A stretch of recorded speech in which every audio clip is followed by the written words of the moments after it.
Sveiki, mani sauc Daiga Sergejeva.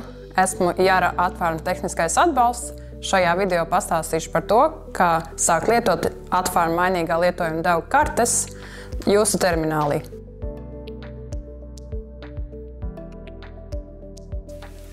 Ievietojam USB atmiņas karti ar shape formātu failu terminālī.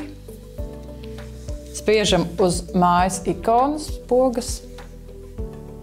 Spiežam uz Control. Tad spiežam uz uzdevumiem, jeb task. Spiežam shape formāta importēšana. Spiežam uz flash drive, jeb USB atmiņas kartes. Izvēlamies lauku. Izvēlamies masas ārējā OK. Kilogramu uz hektāra OK. Karte tiek importēta.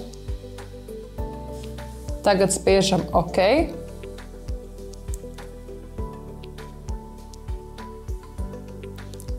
Šeit mēs redzam importēto karti. Lai to palaistu, spiežam uz pirmās ikonas augšpusē šeit. Spiežam Play. Spiežam uz mājas ikonas. Spiežam uz Fertilizer. Tad spiežam Start un dodamies uz lauka.